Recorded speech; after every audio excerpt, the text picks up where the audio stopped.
Welcome to south Indian cooking. இன்றைக்கி நம்ம பார்க்க போகிற ரெசிபி பார்த்திங்கன்னா கோங்கனி வாழைக்காய் கறி தான் இன்றைக்கி நம்ம பண்ண போகிறோம். இது எப்பவுமே வாழைக்காய் வச்சு ஒரே மாதிரி ரெசிபி பண்ணாது, இந்த மாதிரி வித்தியாசமாக செஞ்சு சாப்பிட்டு பாருங்கள். நல்ல சூடான சாதம், சப்பாத்தி, இது எல்லாத்துக்குமே ஒரு சூப்பரான காம்பினேஷனாக இருக்கும். இப்போ இதை செய்யறதுக்கு வந்து நான் 2 வாழைக்காய் எடுத்து இந்த மாதிரி சைஸில் கட் பண்ணி தண்ணியில் சேர்த்துருக்கேன் பாருங்கள். இப்போ இதை வந்து நம்ம தண்ணி வடிச்சிட்டு வேற ஒரு பாத்திரத்தில் மாற்றிடலாம். இப்போ பாருங்கள், நம்ம வேற ஒரு பாத்திரத்தில் மாற்றிட்டு 1/2 ஸ்பூன் வந்து இஞ்சி பூண்டு விழுது சேர்த்துடலாம். இப்போ காரத்துக்கு வந்து நான் 1 ஸ்பூன் வந்து சில்லி பவுடர், தனி மிளகாத்தூள் சேர்த்துருக்கேன். 1/4 ஸ்பூன் மஞ்சள் தூள். இப்போ இதோடு வந்து 1/4 ஸ்பூன் சீரகத்தூள், 1/2 ஸ்பூன் வந்து மிளகுத்தூள் சேர்த்துடலாம். இப்போ கொஞ்சமாக வந்து பெருங்காயம் சேர்த்துடலாம். இப்போ ஒரு 1/2 ஸ்பூன் வந்து சால்ட்டு சேர்த்துக்கலாம். இப்போ இது எல்லாம் வந்து இந்த வாழைக்காயோட நல்லா மிக்ஸ் ஆகணும். இந்த மாதிரி நல்லா மிக்ஸ் பண்ணி விட்டுங்க. இப்போ உங்களுக்கு தண்ணி தேவைப்பட்டால் வந்து தெளித்து விட்டு பிசைந்து விட்டுங்க. எனக்கு தண்ணி எதுவும் தேவைப்படலை. இப்போ இது ஊறணுன்ற அவசியம்லாம் இல்லைங்க. நம்ம உடனே வந்து நம்ம ஃப்ரை பண்ண போகிறோம். சேலோ ஃப்ரை தான் பண்ண போகிறோம். இப்போ அதுக்கு வந்து ஃபஸ்ட்டு ஒரு தவா வச்சுருக்கேன். இப்போ தவா சூடு ஏறந்தான் வந்து கொஞ்சமாக ஆயில் சேர்த்துக்கலாம். நிறைய சேர்க்கணுன்ற அவசியம் இல்லைங்க. இந்த மாதிரி கொஞ்சமாக ஆயில் சேர்த்தா போதும். இப்போ நான் ரெடி பண்ண வாழைக்காவை தவாவோடு சேர்த்துடலாம். இப்போ நான் 2 பேட்சை வந்து வறுத்து எடுத்துக்க போகிறேன். இது மொத்தமாகவே 3 நிமிஷம் இருந்தால் போதுங்க 2 சைடுக்குமே. இப்போ 1.5 நிமிஷம் இருந்தால் போதும். திருப்பி விட்டுக்கலாம். ரொம்ப மேலே தீஞ்ச மாதிரி கருகுன மாதிரிலாம் எடுக்கணுன்ற அவசியம் இல்லை.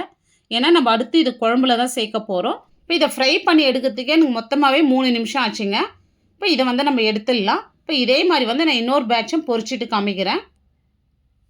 இப்போ பாருங்கள், நான் எல்லாமே பொரித்து எடுத்தாச்சு. இப்போ இது ஒரு சைடு இருக்கட்டும். இப்போ ஒரு பேன் வச்சுட்டு இப்போ நான் 3 டேபிள் ஸ்பூன் ஆயில் சேர்த்துக்கிறேன். இப்போ சூடாக இருந்தால் வந்து நான் 1/2 ஸ்பூன் கடுகு, இப்போ 1/4 ஸ்பூனில் பாதி வந்து நான் வெந்தயம் சேர்த்துக்கிறேன். 1/2 ஸ்பூன் சீரகம். இப்போ வாழைக்கால கொஞ்சமாக பெருங்காயம் சேர்த்தோம். இப்போ கொஞ்சம் எண்ணெயில் கொஞ்சம் சேர்த்துக்கலாம். இப்போ பாருங்கள், ஒரு 10 பல் பூண்டு, கொஞ்சமாக கருவேப்பிலை, ஒரு பச்சை மிளகாய் எடுத்துருக்கேன். இப்போ பூண்டு கலர் வந்து லைட்டாக மாறி வரட்டும்.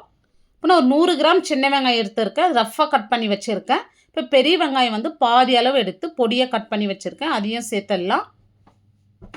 இப்போ இது சீக்கிரமாக நம்மளுக்கு வதங்கி வரத்துக்கு கொஞ்சமாக வந்து நான் உப்பு சேர்த்து வதக்கி விட்டுக்கிறேன். எப்பவுமே சொல்கிறது தாங்க, வெங்காயத்தில் எப்பவுமே உப்பு சேர்த்து வதக்குனீங்கன்னா சீக்கிரமாக வதங்கி வந்துடும். இப்போ இது இந்த அளவுக்கு வதங்கி வந்தால் போதும். இப்போ இதுலேயே வந்து நம்ம வீட்டிலேயே அரைச்ச குழம்புத்தூள் வந்து நான் 2.5 ஸ்பூன் சேர்த்துக்கிறேன். இப்போ 1 ஸ்பூன் வந்து தனியாத்தூள், 1/4 ஸ்பூன் மஞ்சள் தூள் சேர்த்துக்கலாம். இப்போ வாழைக்காலே 1 ஸ்பூன் சில்லி பவுடர் சேர்த்துருக்கோம். உங்கள் காரத்துக்கு தகுந்த மாதிரி நீங்கள் சேர்த்துங்க.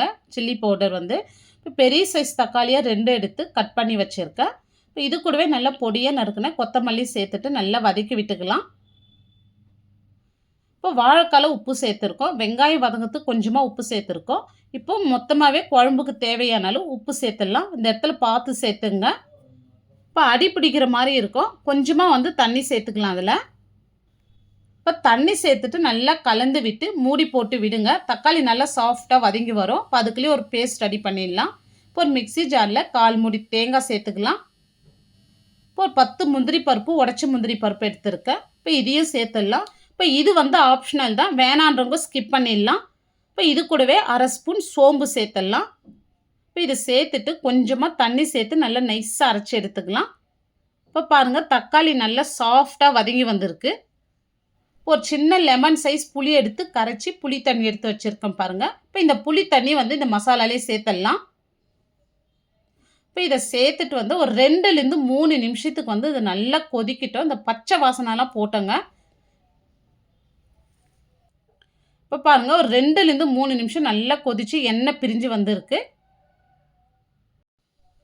இப்போ பாருங்கள், இப்போ நம்ம அரைச்ச தேங்காய் விழுது வந்து இதோட சேர்த்துடலாம். இப்போ மிக்ஸி ஜார்லேயே கொஞ்சமாக தண்ணி சேர்த்து இதோடு சேர்த்துட்டு நல்லா கலந்து விட்டுங்க. இப்போ இது கூடவே வந்து கொஞ்சமாக தண்ணி சேர்த்துங்க, நிறைய சேர்த்துறாதீங்க. இப்போ திக்னஸ் வந்து இந்த அளவுக்கு இருந்தால் போதும். நிறைய தண்ணி சேர்த்துட்டா வந்து ரொம்ப குழம்பு மாதிரி ஆகிடும். இப்போ இது நல்லா கொதிக்கிட்டங்க. இப்போ பாருங்கள், நல்லா கொதித்து நல்லா இன்னும் திக்காய் வந்திருக்கு. இப்போ நம்ம ஃப்ரை பண்ணி வச்ச வாழைக்காய் வந்து இதோடு சேர்த்துருங்க. இப்போ வாழைக்காய் சேர்த்துட்டு வந்து ஒரு 3லேருந்து 4 நிமிஷத்துக்கு மீடியம் ஃப்ளேம்லேயே இருக்கட்டும். இப்போ இதை ஒரு தட்டு போட்டு மூடி 4 நிமிஷத்துக்கு இருக்கட்டுங்க மீடியம் ஃப்ளேம்லேயே. இப்போ பாருங்கள் 4 நிமிஷம் கழித்து நல்லா திக்காய் வந்திருக்கு பாருங்கள். இப்போ இந்த வாழைக்காய் கறி பாருங்கள் நல்லா திக்காகவும் கரெக்டான பக்குவத்தில் இருக்குது. இப்போ சூப்பராக ரெடி பண்ணியிருக்கோம். இப்போ இதோட வந்து பொடியாக நறுக்குன கருவேப்பிலை கொத்தமல்லி சேர்த்துடலாம். இது சாப்பிட்றதுக்கு அப்படியே மீன் குழம்பு டேஸ்ட்டில் ரொம்பவே சூப்பராக இருக்கும் இந்த கோங்கனி வாழைக்காய் கறி. நீங்களும் வந்து இதே மாதிரி செஞ்சு பாருங்கள், ரொம்பவே அல்டிமேட்டாக இருக்கும். இதை நல்லா சூடான சாதத்துக்கு போட்டு சாப்பிட சொல்ல ரொம்பவே சூப்பராக இருக்குங்க. சாதம், சப்பாத்தி, இட்லி இது எல்லாத்துக்குமே ரொம்பவே சூப்பராக இருக்குங்க. இந்த வீடியோ உங்களுக்கு பிடிச்சிருந்தா உங்கள் ஃப்ரெண்ட்ஸ் அண்ட் ஃபேமிலி மெம்பர்ஸ்க்கு ஷேர் பண்ணுங்கள். நம்ம south Indian cooking channel subscribe பண்ணாத பார்த்துட்டு இருந்தீங்கன்னா சப்ஸ்கிரைப் பண்ணிவிட்டு அப்படியே ஆல் என்ற ஆப்ஷனையும் கிளிக் பண்ணிவிடுங்க. தேங்க்ஸ் ஃபார் வாட்சிங்.